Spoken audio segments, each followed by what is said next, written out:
Hello, everyone, and happy Friday out there.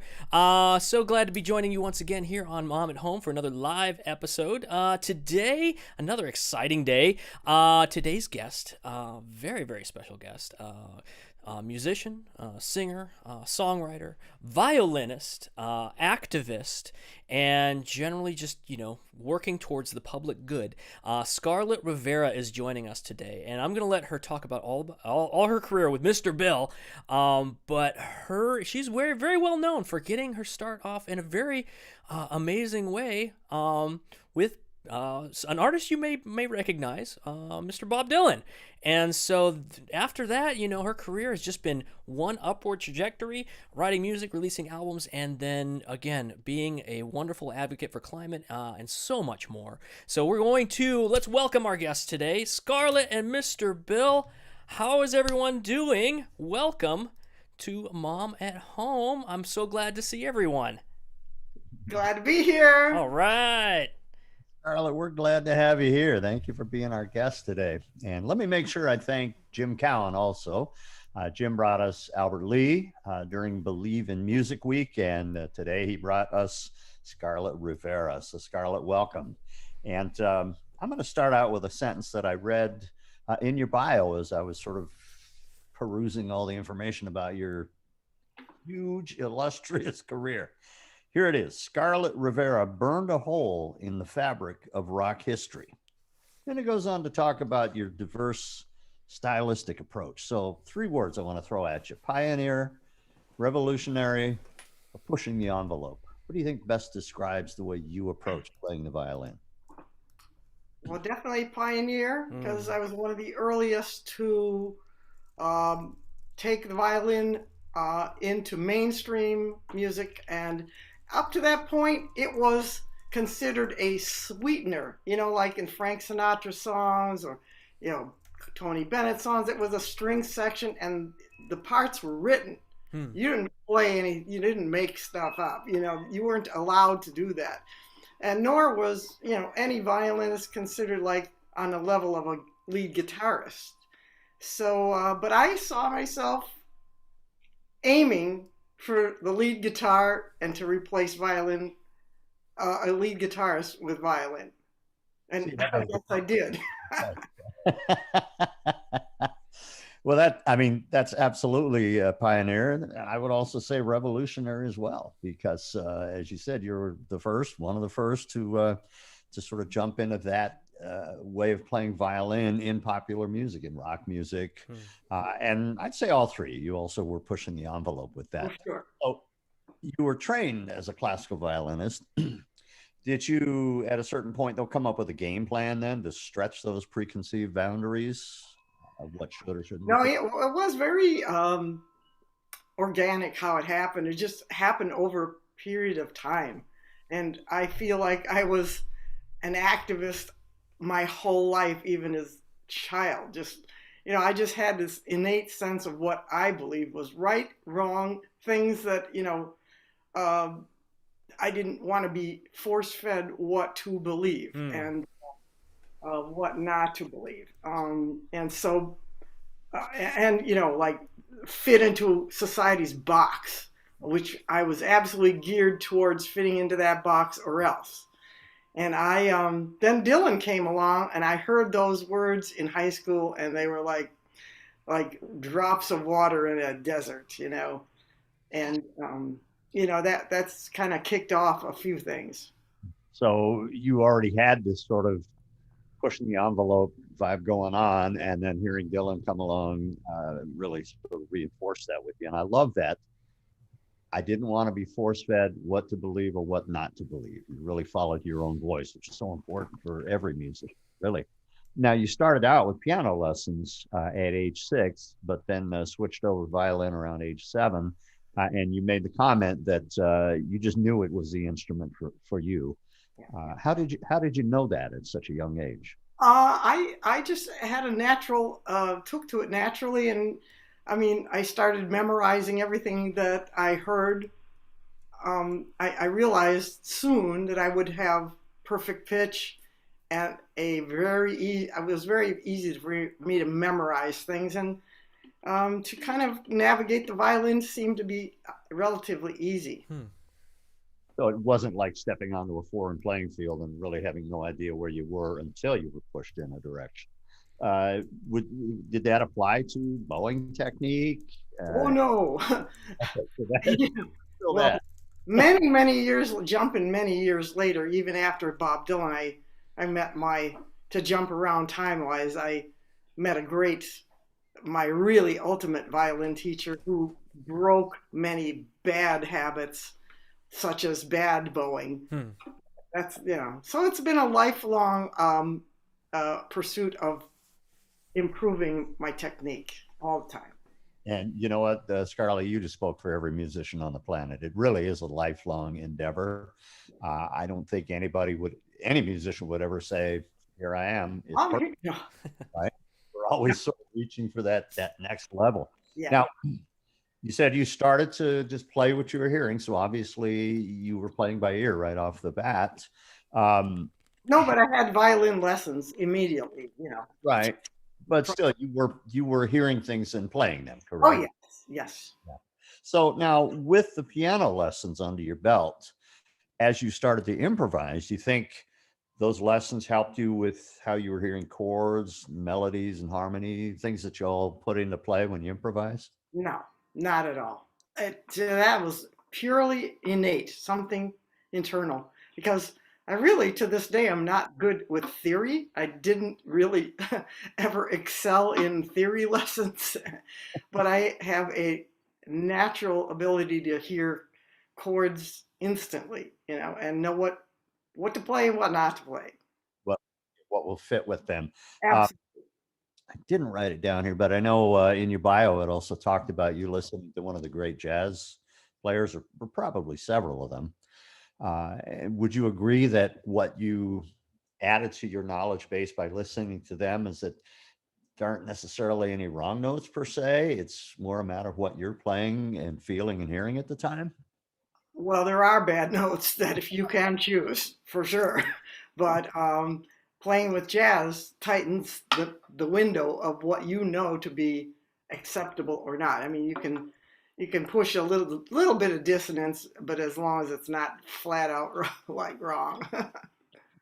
Okay, that's when they stop rolling tape and say, "We're going to roll back about 20 seconds and have you take another go at that." Huh?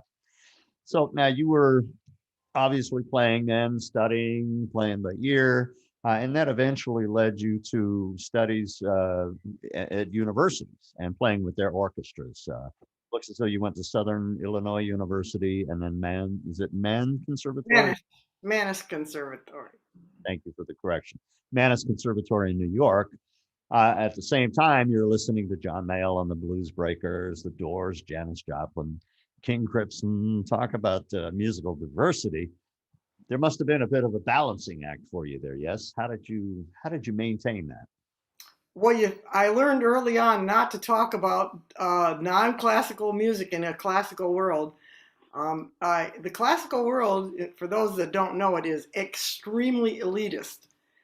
And if you're a violinist, you are on top of the heap because that is considered the ultimate prize, is to be in the violin section. So they're very snobby about anybody else or anything else. And so, but that really didn't sit well with me. I am not a musical snob, and I do not look down on other kinds of music. And but I learned not to talk about that kind of music until I had to tell him I was leaving for a tour with that kind of music.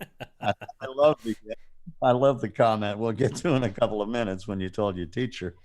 And Scarlett, that your attitude has to have served you well because, as you know, and can tell anybody who's made their way in the what you call the professional music world, be it recording, be it touring, you've got to be able to catch whatever fly balls are thrown at you. If it's classical, if it's pop, rock, Celtic, which we'll have you demonstrate here in just a bit. So that has to have served you well. And I mean, I applaud you for that. So you weren't necessarily pulled in one direction over the other. You loved it all. Yeah. You knew where to pick your battles. Don't tell the first violinist that you're going out and playing with John Mayall later on. Well, I see you're holding your violin with you, and we have talked about some diverse styles. So, would you maybe share a few of those with us? Let us hear the differences. Um, well, I've come to really love Celtic music, even, and I've built up quite a repertoire of traditional, but I've also written a whole bunch of original Celtic music. So, but for the moment, how about if I play one of the traditional ones called Red-Haired Boy, which I kind of throw in a Americana twist in how I play it.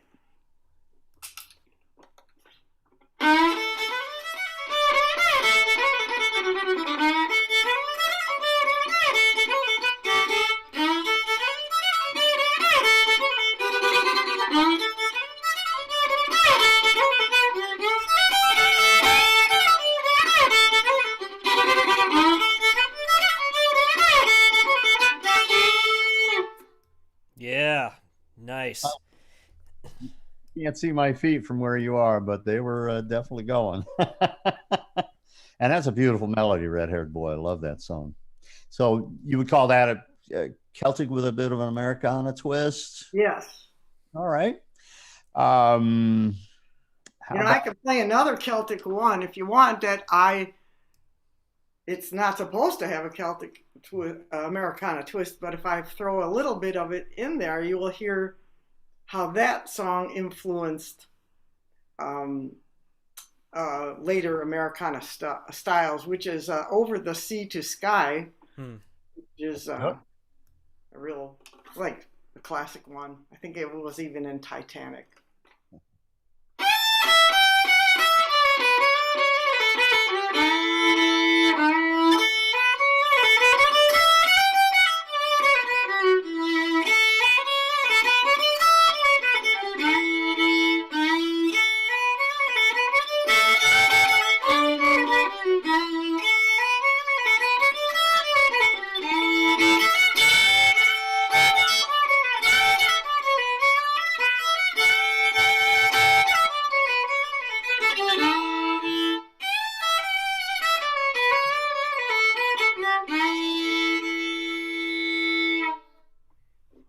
Yeah. I love it. Could sit and listen to that all day long. Now, when we were talking earlier, Scarlett, you mentioned that you have an electric 5-string violin. I know you don't have it with you at the moment, but I would like to kind of talk about the difference between the 4 and the 5-string, and also ask you if there's any sort of muscle memory adjustment you have to do when moving from the 4-string to the 5-string.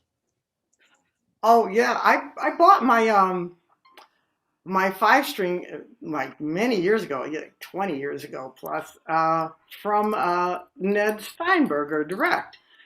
Actually, my Steinberger 5-string, which is made out of black graphite, by the way, and it's a stick instrument. It's like a stick bass. It was looked like a stick violin, and the tuning was not up here on the top. It was at the bottom. But he really was a master of instrument making. So because the sound of it was wonderful, and it had equal tones on all the strings. And I've tried other 5-string violins too, and when you got to the difference between the C and the G, it would be either too, fuzzy or too bassy, and the top too tinny. But he equalized all the tonalities really very well. So his 5-string Steinberger was a really great instrument. I took it on the road with the Indigo Girls in Europe, and did a lot of big tours with it. So with that additional 5th string, you say that's a C. C, yeah. Low G. So essentially then you've got 2 instruments rolled into one, right? You've got the range of the viola and the violin all together. Yeah, matter of fact, I did a lot of recording sessions with producers, and I would say, you know what? I got a viola part to go under this particular song. My other part is like a violin part. I can lay down a viola part, and I only played a counterpoint on the G and the C. Hmm. Okay. That's a fascinating little tip for owners of string violins. I do have a question, Scarlett, from one of our volunteers, Joe Rogers. And he asks, I have always wondered about playing a fretless instrument. Is there a way to know where to play the right note? Share the magic with Joe. It's 100% muscle memory. Hmm. And especially with a tiny instrument, I deal with this with my students all the time. I try to also encourage their use of their ear. Like if you are off a fraction, hear it and make the adjustment right away. And if you make a mistake in a chart, let's say, and the note is wrong and the tone is wrong, if you do it a second time or third time, you will actually memorize it wrong. So, self-correction and doing things slow and methodical and getting that muscle memory and lots of scales. I think a lot of people think, oh, scales are boring, but they help reinforce the foundation of where you can go off later. But if your scales are not in tune, nothing else will be either. Right. Okay. That's great advice. And, I had never really thought of it that way, but yes, you play it 2 or 3 times incorrectly. Your muscles have memorized that. Now you've created more work for yourself to have to go back and relearn that. Right. Okay. Yeah. Great question, Joe. Thank you for that. And great answer. So we've talked about, as you said, you kind of keep quiet around the classical groups when you want to talk about the pop music. And in your bio, it mentioned a gentleman from the Mozart Kroll Quartet as being horrified when you told him you were going on the road with Bob Dylan. Now, that was back when you were in college, I believe. Do you think the same holds true today in 2021? There's still, yeah. I would assume, I think it's a little bit more open. I really do, because there have been a lot of classical crossovers, like, with Yo-Yo Ma and other, illustrious players that have validated our side of the fence. So I think that the highbrow world has come to understand that there's plenty of virtuosity and brilliance in non-classical music. You're just laying down some great quotes today. Plenty of virtuosity in did you say non-classical music? Yeah. Yeah. And absolutely true. One of our guests a while back was Wu Man, and she plays the pipa.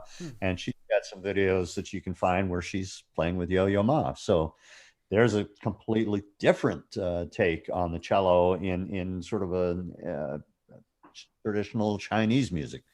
Why not, right? It can all cross. Totally. Yeah.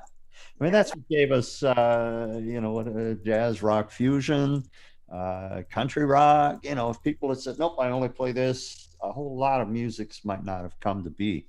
Matter of fact, another funny thing I read as I was researching other violinists such as yourself, Mark O'Connor, for instance, David LaFlamme from It's a Beautiful Day, one of my favorite bands back in the 60s and 70s. He actually changed his given name, which was Gary Posey, to David LaFlamme when he was going to play this pop music with It's a Beautiful Day. And it said he adopted his rock persona stage name to protect his orchestral reputation. So in case anybody wasn't sure that's the real deal, that is in fact the real deal. So what do you say to other musicians? And I respect people who say, you know what, I play country, I play classical, I play pop. That's what I do. But many such as yourself want to explore it all. And what advice would you give to other musicians who come to you and say, I'm afraid to do this, what should I do? Oh my gosh. You know what? I teach students, by the way, from 7 years old up. And my lessons right off the bat, I teach them in the very same lesson. I teach them a little classical foundation. I teach them some very simple Americana, like Home on the Range kind of thing. And I throw in Celtic, like a bluegrassy, not bluegrass, but like old timey music, which is very simple as well. So I cover about three, sometimes even throw in a little jazz or preliminary jazz on early lessons, under 10 years old. Wow. So I get my students accustomed to hearing and being able to go out in the world and do multiple styles. Able and not afraid to. And not afraid. As you were talking just now, Scarlett, you reminded me of another one of my favorites from some time ago, Claude Bolling, of course, who put out a series of classical/jazz infused albums. Suite for flute and jazz piano comes to mind. And he did one, I believe, with violin and also another one with guitar. So he was taking a classical style, but jazzing it up. And those albums actually were very successful. They did a good job of sort of fusing these worlds and opening that up to people. A couple of more questions, then I want to talk about that fateful afternoon that occurred for you. So another volunteer, Brian Donaldson, asks two questions. And boy, here's another name I haven't seen in a while. Have you ever had the chance, the first one, yes, second one, no. Have you ever had the chance to play with Jean-Luc Ponty or Papa John Creech? No, I really, the last thing I wanted to do was sit in with Jean-Luc Ponty. No, our styles were diametrically opposite. He can do what he does, and I do what I do. Okay. And then Brian also asks if you could tell us about the pickups on your violin that we're seeing here. This is a Fishman pickup. And I have Fishman amp and Fishman everything, so at the moment. Yeah. Oh. And as far as violin players go, I have sat in with some, though. I sat in with Vassar Clements many years ago, who was a genius country fiddler. And along the way, I met a Texan one named Gatemouth Brown. Oh, okay. So awesome. I have great people to have played with.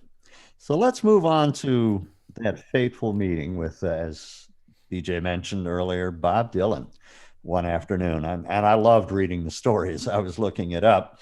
I'm sure you've told it many times, but if you wouldn't mind, some of our audience members might be hearing this for the first time. Could you share that story with us?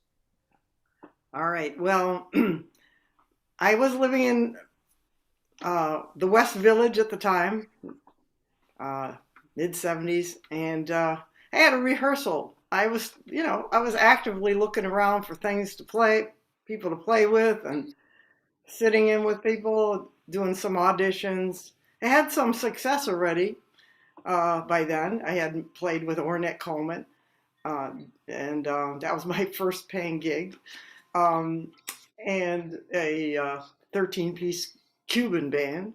So I was doing all kinds of things.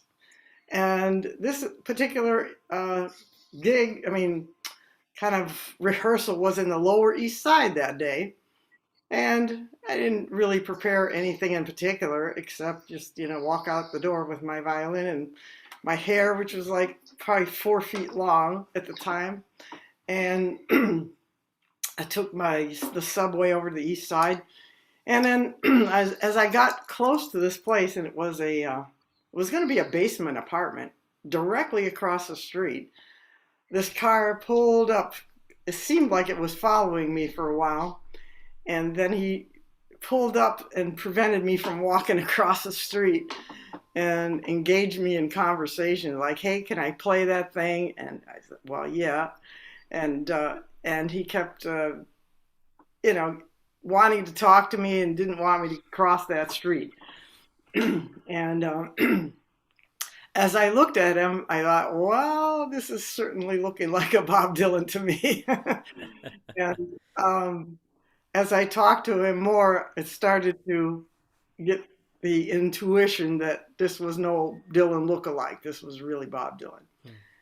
And and he said, I really have to hear you play, So, and I said, well, I'm going to that rehearsal across the street. And he said, forget that rehearsal.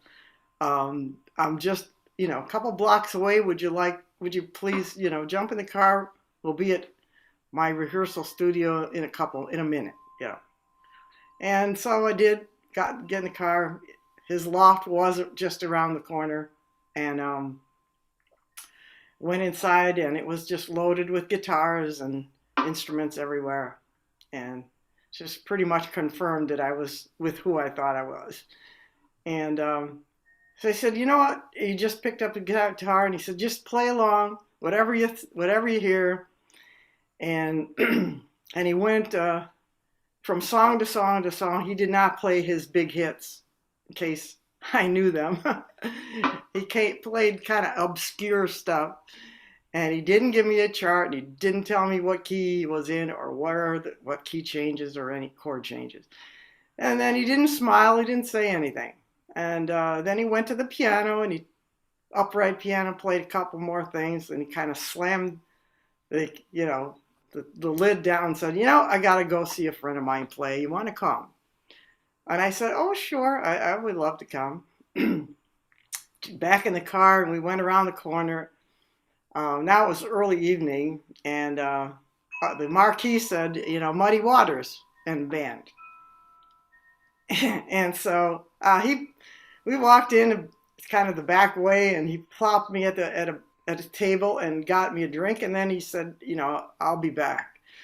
And that was it. I thought I was just going to watch the band play and for the rest of the night. And he went up and sat in with Muddy Water, and the place went bananas. And then at the end of that one song, he went to the microphone and said, now I want to bring up my violinist. Wow. Talk about passing the audition with flying colors. Yeah.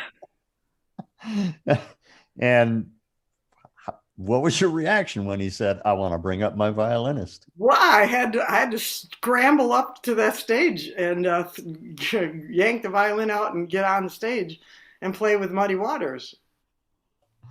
Man, talk about a huge leap. Yeah. So, Scarlet, you'd been listening to so much pop and jazz, and King Crimson was certainly an envelope-pushing band. Had Bob Dylan been part of the music that you were also infusing and listening to? Oh, like I said, I had listened to him from high school on. Yes, he was. He was absolutely one of those influences from early days, very early days. As he was, with so many people. So now you're working with Bob Dylan. You're getting ready to work on the Desire album. How about your friends and family? What was their reaction when you told them?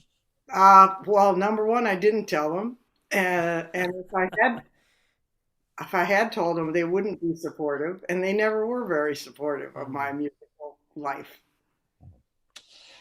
I am sorry to hear that, but I'm glad that didn't dissuade you from continuing on. I mean, no, world, but I got no financial support or moral support or anything. Oh. Well, let's get back to starting to put songs together for the Desire album. Then, it sounds like Bob's way of working was sort of very off the cuff, almost loose. Was there any sort of plan in place, or was it just, here's this song, go? Here's this song, go. I mean, if there's a plan, it's in his head, but he is not going to share that with you. It's less like, show us what you got, sink or swim. That's it. Wow. Well, we're glad you swam. Yeah, me too. So you weren't, I mean, because again, I don't mean to come back and harp on things, not harp, but retread old ground, but growing up playing classical, studying, obviously you're a reader, you're a writer, but none of that came into play in this particular scene, right? I have the ability to totally unplug and throw the classical out the window when I want to. It has zero influence on my playing, except for being in tune, of course. Oh, it's a prime factor. So Bob didn't necessarily offer any input or suggestions as to what you're. No, none. And very freeing for you, really, to just, wow, here's this iconic artist, writer, singer-songwriter, poet, and he's sort of given me keys to the kingdom. Here we go. That had to feel felt wonderful. So there was the album Desire, followed by the Rolling Thunder Review Tour, and then there's a film of that as well, which is one heck of a legacy. I do want to play a bit of a song called Sarah from the Desire album, so we can hear, because it's got this really sweet conversational tone between you and Mr. Dylan's vocals. Anything you'd like to share with us about the song before we play it? Well, if I might go back to what you're saying about him not giving me any, I will say a couple times he made a point or two, literally 2 points. One was don't play over his vocal, or don't play in the same range often. Got it. Literally, as in playing the same notes at the same time. And the only other thing was when he came to a harmonica solo, I stopped dead in my tracks, and he stopped the recording. He said, "Why did you stop?" And I said, "Wow, I didn't want to play over your harmonic." And he said, "Well, let's start again, and when we get to that point, just keep playing." That's interesting you should say that, Scarlett, because I was watching a couple of videos that you forwarded to me of a special. It was a tribute to John Hammond, who I believe you said is the gentleman who initially signed Bob Dylan. We signed everybody at CBS. Wow. Okay. And in the tribute, in the songs that you were playing, they're very stripped down. It's Bob, a bass player, drummer, and yourself. That caught my ear and my eye, that when he would start playing the harmonica, the violin continued with it. So you had this duplicity of tonalities going on together. So let's go ahead and play a bit of Sarah so everybody can hear what we've been talking about. All right, here we go. Wow. Yeah, that's really, really great. I love the counterpoint of the violin next to it, and it was just a lot of fun. It's wonderful. It just so it complements the song so well. I didn't pick out the parts before. I'm like, wow, that's just beautiful. So amazing. I did make, in my opinion, I made one mistake on one note, and he wouldn't let me overdub it either. Oh, as I was listening and we're talking about the process, and BJ was saying the interplay and so forth, did these albums come together pretty quickly then once you started actually laying the songs down in the studio? Oh, like lightning, actually, yeah. Wow. Just lay down a track and there was like nothing more than 3 takes, I don't think. Wow. Well, that's fantastic. And the tour had to have been just one heck of a good time. Do you have any family-friendly stories about the Rolling Thunder Review Tour that you'd like to share with us? Tell us about that experience. That had to have been wonderful. Wow. From the early part of, opening up at Plymouth, the early leg of the tour was just phenomenal. He was so uplifting to me and encouraging, and he wanted me to succeed. It was obvious. And, he gave me a little extra help at the first few shows, because he could see that I was a bit terrified. And I got a lot more confidence as we went along, and I particularly liked being on the road with Joni Mitchell, by the way, later on. She was one of the highlights of it. It was very great to be on the same stage with Roger McGuinn as well. Wow. Yeah, that's, again, some of my rock and folk heroes right there. And I imagine you were playing in front of some pretty large audiences, yes? Yeah. Thousands and thousands. Yes. Yeah, I think I had my biggest audience prior to that was like 50 people. From 50 to how many thousands would you guess you were playing? At least 5,000. Yeah. Wow. That's a big difference. Yeah. And, you mentioned Joni Mitchell. Now, I believe recently you were involved also in a concert for Joni of some sort. That's right. And she and I have remained close during many years, and I was invited to be the guest artist on her 75th birthday gala, which featured just about everybody from James Taylor to Seal to Emmylou Harris and Brandi Carlile, and it was just a love fest of Joni Mitchell, and I was very proud to be part of that. No doubt, yeah, and a well-deserved love fest too, because Yeah. of amazing music and the output she gave us. Yes.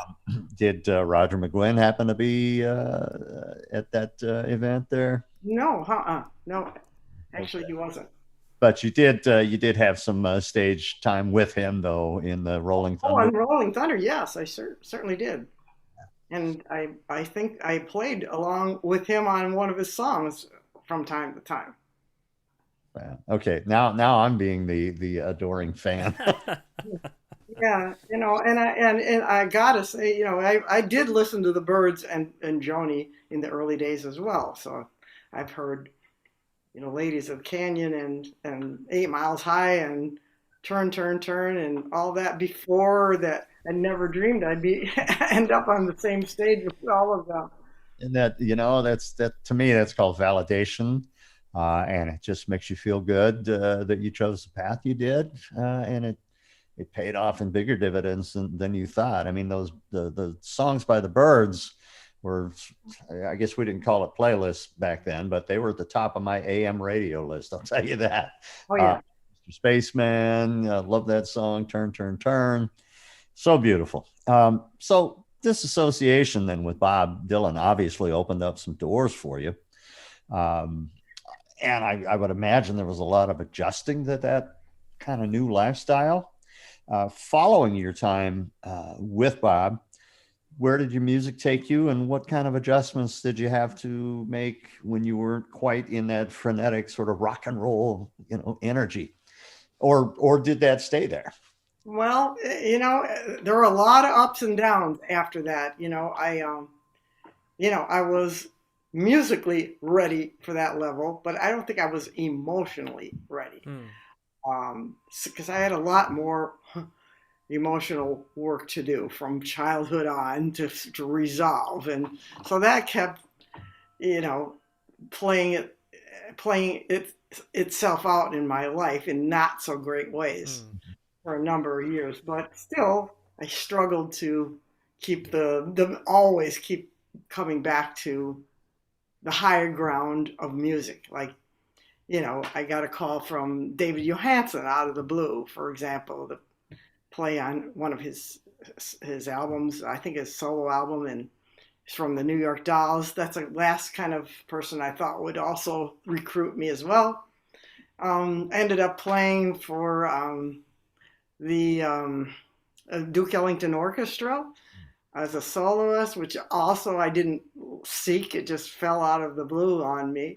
And the Love Orchestra with Barry White, I did. I found a wonderful violin teacher who was hip and who appreciated the fact that I was an improviser but could read well as well. So he brought me into some high-level recording session music, violin sessions, and so I recorded things like Little Mermaid for the film. Awesome. Yeah, I could just listen to you talk about this track record of yours because that's fantastic. Barry White, Love Unlimited Orchestra, all these folkies and these bands, like you say, that would have been the last place you might have expected to get a call for. One of the experiences of yours that I read about had to have been really unique, and this was you were played in East Germany behind the Iron Curtain before the wall came down. Now, what sort of impact did that experience have you, both from an artistic level and just from a human perspective? What was that like? So that in that case, I got a call out of the blue from a director who wanted me to actually not be in the band, only to play a role in the video that went along with this beautiful song that this German star wrote. It's called, so like the role of the woman playing the violin was up on this beautiful mountaintop. So, and he had unlimited money, so he could financing. So he flew me out to Monument Valley, Utah, and I just played to the backtrack, really, which was already recorded. And the helicopter dropped us off on a butte, which was a spectacular thing to do. And then because the star and I hit it off, then he invited me to be part of his band in Germany. Huh. And tour.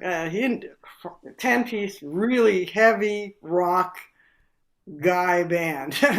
And so I was, again, the first woman he had ever hired in the band, and probably the last anyway. But he got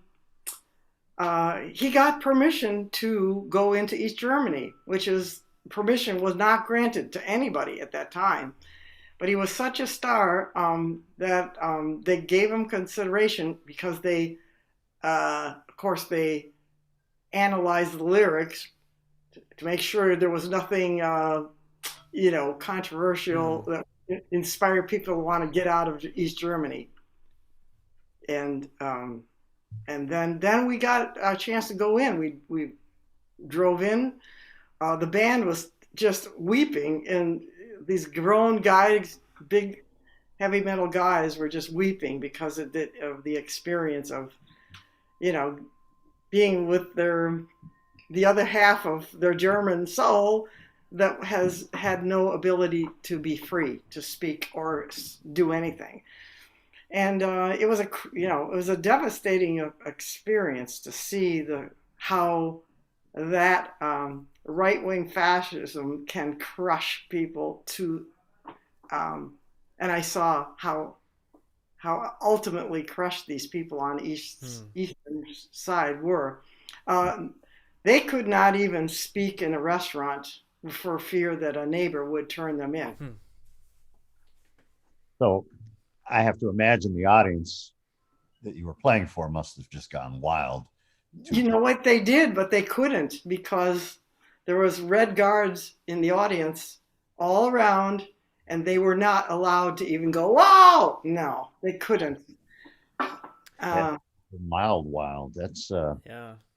What an eye opener for you, and thank you for sharing that with us. Because what an eye opener for us. Now, how far ahead of the actual dismantling of the wall was this? Did that happen soon after, or was this well before? No, it was quite a number of years before. It was 1980, maybe 6, that I was there. So when the news hit that the wall was coming down, that must have impacted you very directly. Oh, I was thrilled for those people, because I met them and I talked to them, and I got really connected to some young guys and girls there that desperately wanted to get out. And you've touched on another point, Scarlett, that is equally, in my opinion, as important as practicing your scales and playing in tune, being able to play the parts on a record, and that is getting along with people. So important in the world of music. Your experiences, if you had not been somebody that people would get along with, well, you probably wouldn't have been invited to East Germany by that band leader. May not even been made the trip up to the Butte. You know what I mean? So an important lesson for anybody watching who wants to pursue a career in music: make sure your career in humanity is equally as important to you. It goes a long way. All right, I'm going to stop preaching, but you are 100% right. Tell it. BJ, at the beginning, mentioned that you also have embraced a lot of altruistic causes: wildlife, environment, animal rights, planetary sustainability, world peace. When did that sort of show up in your career and become a driving force for you? Oh, it showed up pretty early. I mean, I was doing a protest even before I did the whole Bob Dylan period of my life. And before 1975, after Kent State, the murder of students with live ammunition, I did a protest at my University of Southern Illinois, and I ended up getting arrested a number of other students and brought to jail. Of course, they let us out quickly because we were students and they didn't press charges. So, but I also flew to Washington, D.C. to protest the Vietnam War. And I was tear gassed in the street with millions of other people who were there to protest that. And other things led to, my conscious awareness of, the threat to endangered species and wildlife. That led me to volunteer and spend a lot of time at wildlife, exotic animal sanctuaries, and doing a lot of fundraising for them and free concerts. And I have a brother who would love to sit down and have a heart to heart with you, because that's right up his alley, as really it should be everyone's, because it's so important that we maintain and sustain this planet that we live on. oh yeah, Another I guest. mean, you got to feed baby birds and baby bobcats. That's amazing. So now the two of the projects caught my eye, partly because of the name, but partly because of the content. One is called World Peace Violin, and the other is called Climate Music. And would you share those with us? Tell us what they're about and what you do with them. Yeah, the Patrick McCollum Foundation I was introduced to by a musician friend, and she introduced me to Patrick, who created something called the World Peace Violin. And he wasn't a violin maker at all, but he was guided to make this incredible violin. And it is a peace foundation, so the actual violin is designated as the symbol of peace for that organization. So I played it a number of times, and I played it for the Nobel Peace Prize laureates gala in Atlanta, Georgia in 2015, and on International Day of Peace in Central Park in a couple of years. But the outreach of the Peace Foundation is quite vast, and it encompasses the world. And the other one, Climate Music Project, is out of San Francisco, and that's something I'm currently working on now. I'm going to combine some original music with top climate scientists' statistics on the trajectory of biodiversity and loss, and what is going to happen if we don't do anything, and what's going to happen trajectory if we do something good to help save them. Well, these are amazing and noble causes, and you have had some experiences that not a whole lot of people can say, I've done this or I've been a part of this. So, I mean, we applaud you for that. And yet, while you're doing all of these things, you also put out your solo albums and maintain a really vibrant, active career as a musician. How many solo albums have you put out, and what kind of styles of music have you covered in those? I kind of lost track of how many I've put a bunch. From my earliest album was actually rock fusion, way back in the day, and then I went into some mainstream rock ones, and then into Celtic and New Age. I did some New Age ones. One was called Journey of an Angel. And then into world music, which was the one I composed for the Animals, called Voice of the Animals. Nice. Well, I'd like to, I mean, we're coming up on the hour. I do want to, you've got a new album coming out called All of Me. So I do want to play the title track for that just before we close. But if you wouldn't mind, maybe one more style of music on the violin, your choice, whatever you'd like to share with us. And then we'll talk about your latest album. How about going back to the roots of classical, and just a short piece from on Arcangelo Corelli. Awesome.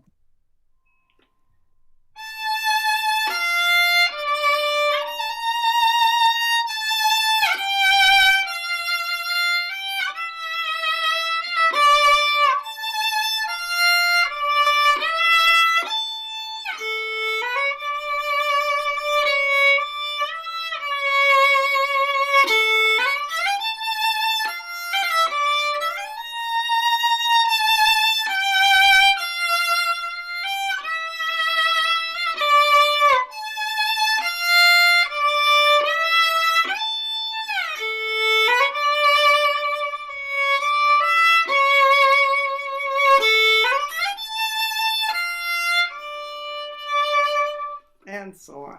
Wonderful. Yeah, that's beautiful. I mean, the violin is such a mesmerizing and hauntingly beautiful instrument. Full violin, listen to all day and all night. You know, I'm curious to know too. Is it okay if I ask a question? Sure. Awesome. Because you've had such an amazing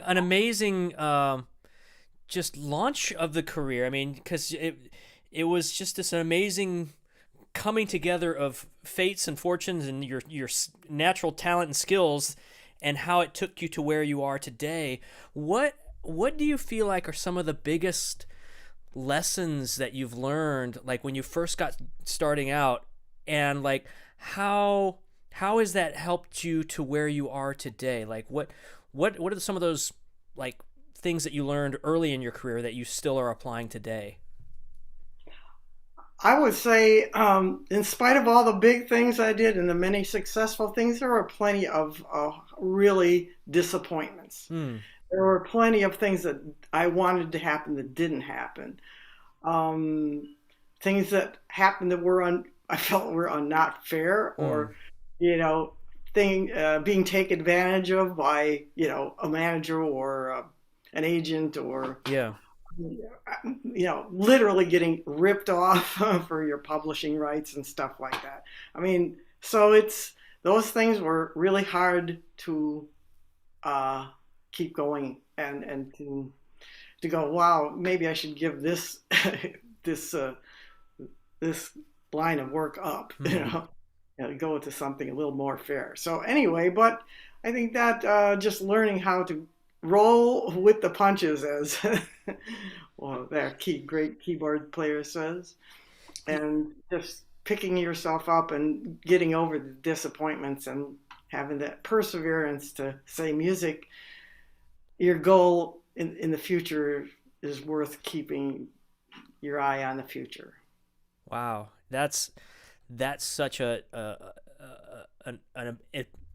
epiphany sometimes that not a lot of people get to experience that. And I mean, it sounds like you've despite some of these hard experiences that you've had in addition to the successes. I mean, from what I'm hearing, you mean going to protests and everything, that terrifies me. So that in my mind says you're fearless to be able to do what you do and stand up for what you believe in. But also, I had no idea how resilient you've had to been in your whole career, and just to get to where you are, and the many successes that you're enjoying, and you're sharing your music with the world right now. That's an amazing story of resilience, and I thank you for sharing that. That's awesome. Welcome. It really is. Again, very inspirational for anybody watching. Because, as you say, the music business is definitely a hard knock business. You've got to want to keep going. And you did, and you have, and you're continuing to. And you put out an album last April called All of Me. And Scarlett, when I heard the title track, I said, all right, she's just laying it on the line here. She's saying, this is all of me. This is who I am. And if you wouldn't mind, just share a little bit of the inspiration for the album, then we'll play the title track, All of Me. Okay, well, after being an instrumentalist my whole life, I really had a kind of a big kind of fear of being a lead singer. I just never pursued it, didn't want to pursue it, and had a real emotional block about it, actually. And on the other hand, I thought, well, at some point, I had so many stories I wanted to express, but I couldn't express them now as an instrumentalist. So I came to a wall where it's like, okay, well, I think it's time to get over this, this wall of resistance of singing. And the story became more important. And if somebody didn't like my voice, so what? So I think I didn't have voice lessons, and I just said, it's time to sing. Time to go for it. And there's another notable quote: if somebody doesn't like my voice, so what? So this song just comes out of the gate rocking. So BJ, why don't we go ahead and play that title track, All of Me. Here we go.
Rocking, and it evoked the blues torch burning singers.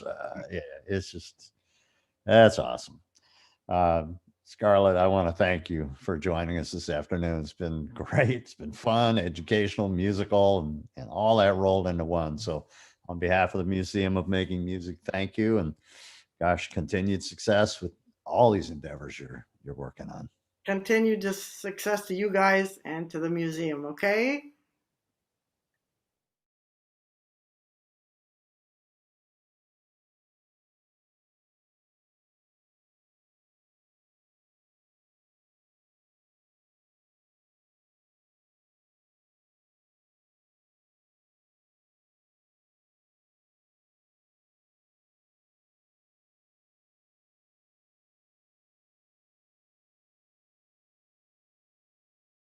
Yeah.